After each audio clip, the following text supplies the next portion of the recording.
Hi, my name is Nic Stone. I am the New York Times bestselling author of a bunch of books, including Dear Martin, Odd One Out, and Jackpot. And today we will be discussing a new release called Shuri.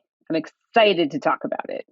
So I am in Atlanta, Georgia. It's raining outside, and I am actually at a friend's house sitting on the floor in the bedroom. My house is a little too crazy right now for me to record videos because I have two sons. They are 4 and 8, and they get a little wild. So I have to find a quieter place to do things like this.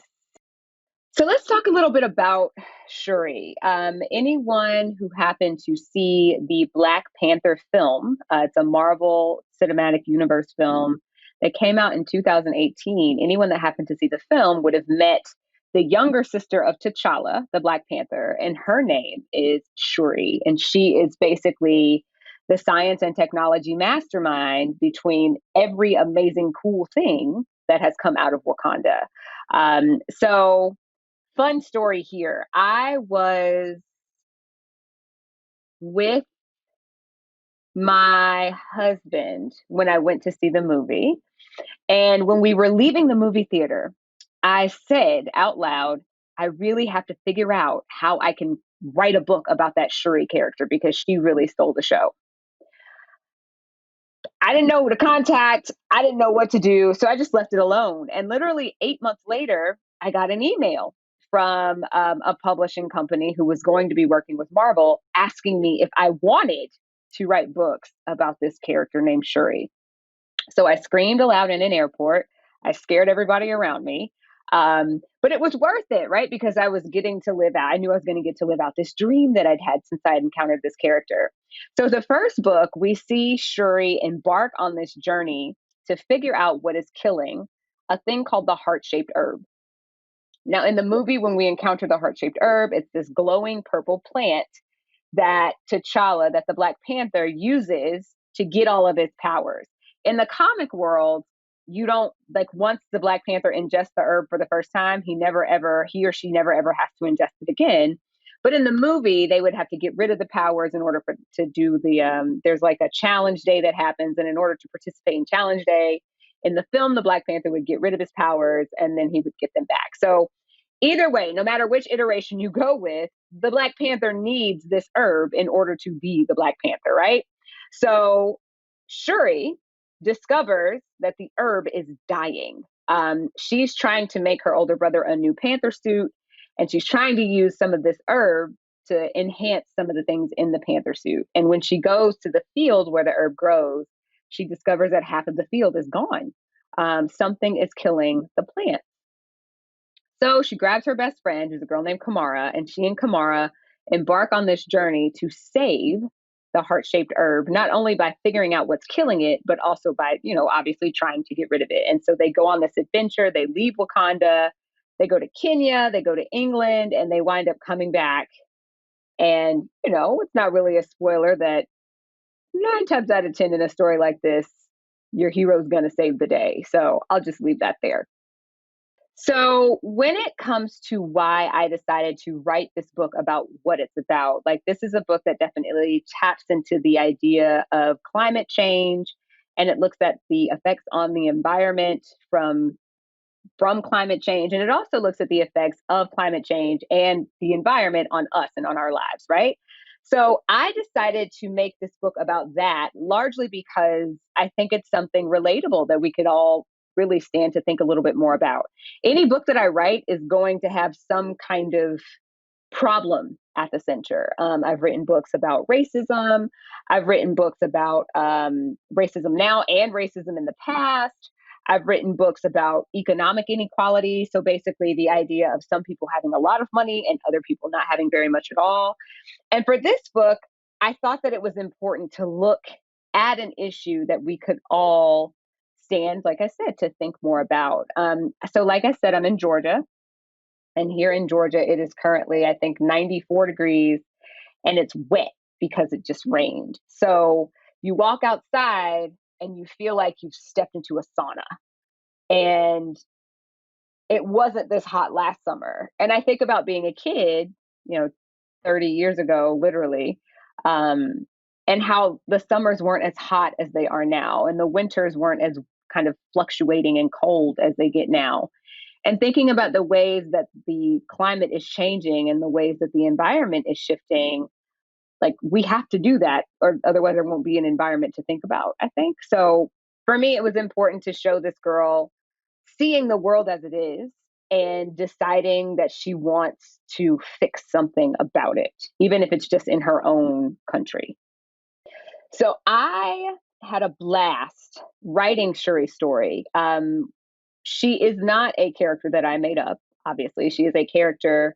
We call this intellectual property in the book and film and TV world, right? So this is something that somebody else came up with. It's an idea, a character that somebody else came up with, and then I have the privilege of getting to take this character and write this character. So it involved a lot of research, first of all. So I had to learn about who Shuri was as she's presented in the books and in the film.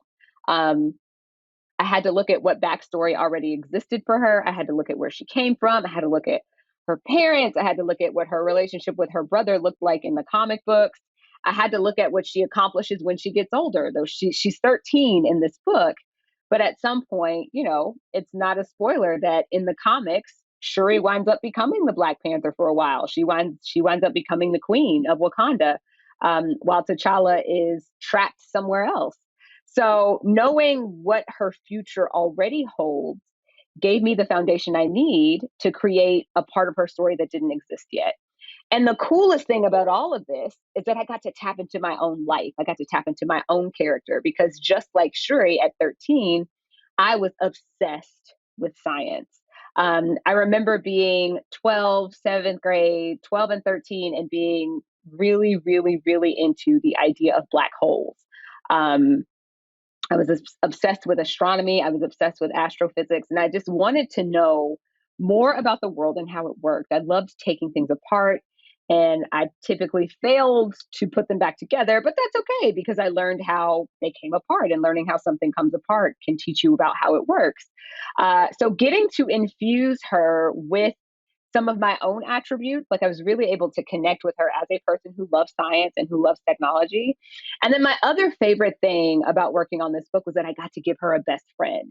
My one complaint in the film was that she didn't really have any friends. Like she was kind of framed as this character who really only ever did anything, like all she ever did was like stay in her lab and work on things, which is fine. Like there's nothing wrong with that. But I think at 13, it was important for me to show that like she is also a girl with a social life and she has a friend and she and her friend get into trouble and she's a kid, just like you guys. And just like I was, because I was a kid once too. With the research for this book, which basically literally included me reading comic books and watching movies, like hashtag best job ever, obviously. Um, one of the best things, one of my favorite things to discover about Shuri was the fact that she does eventually become the Black Panther. There's also, when she's introduced to the comic world, she was introduced by a guy named Reginald Hudlin. He created Shuri because before his run in the early I think he ran. What was his running? Was in like the late 20 zeros. So like we just finished the 20 teens. So like up through 2010. I think it started maybe 2009. But when she's introduced, we see her trying to beat T'Challa to the challenge day so that she can take over as the ruler in Black Panther. So even from her initial introduction, we see her as this very ambitious young lady. I think she's 18 or 19 in those, like at her introduction. So getting to build out from her as a woman and discovering that, like, even from the get go, she wanted to be the Black Panther, that was really fun. Yeah. So, what's interesting about the idea of ingenuity, I think of it very specifically as taking things that exist and putting them together in new ways. So, when we are in this global pandemic and there's so much going on, and you guys are going, a lot of you are going to school virtually, and you're trying to figure out, like, how do I do this? Do I ever get to leave my house again?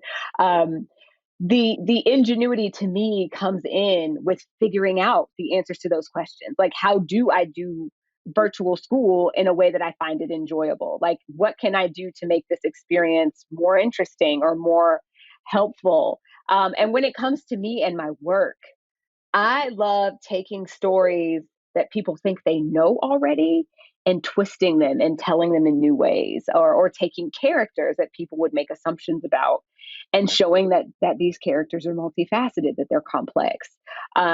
So, we think of ingenuity and the word ingenious, right? Because that is another form of it, which of course part of ingenious is the word genius. And I truly believe that all of you are geniuses.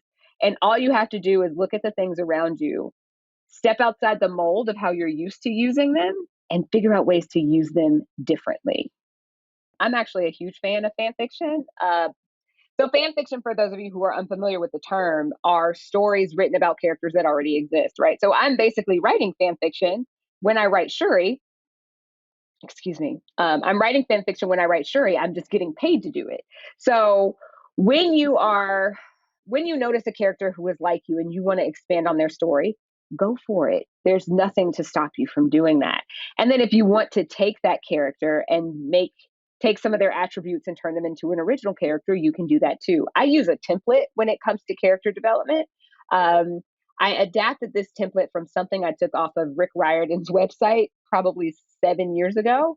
And it's just a list of questions that I fill out when I'm trying to learn a new thing, when I'm trying to learn about a new character. And by the time I've finished filling out this list of questions, I know this character so well that I can drop them into any situation at all. And they'll like I know what they're going to do in that situation. So my suggestion is to just like let your imagination run free and write things down. Don't be worried about getting anything perfect. But if you don't, the flip side here, if you don't see a reflection of yourself in anything that you're reading or watching, create one. So I personally haven't used the actual Library of Congress in any of my work yet. However, there are libraries scattered throughout my books. The library is a very special place in an upcoming novel. I have a novel called Dear Justice that comes out at the end of September, and the library plays a really big role in the life of the main character of that book, just like it played a huge role in my life. Like I remember being let's see, even as young as kindergarten, going to the school library was one of my favorite times of the week.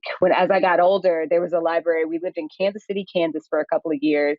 And the Wyandotte County Library had this corner nook where my brother and I would grab books off the shelf and we would go and we would sit in there and we would just enter all of these other worlds. And that's my favorite thing about libraries. You can stay in one place and travel the world at the same time, thanks to places like libraries. So, all of you who are watching this thing, my last piece of encouragement is utilize your library, utilize the books that you can get there, and enjoy yourself as you visit these other places, even while you're stuck at home. We're going to make it, friends. Wakanda forever.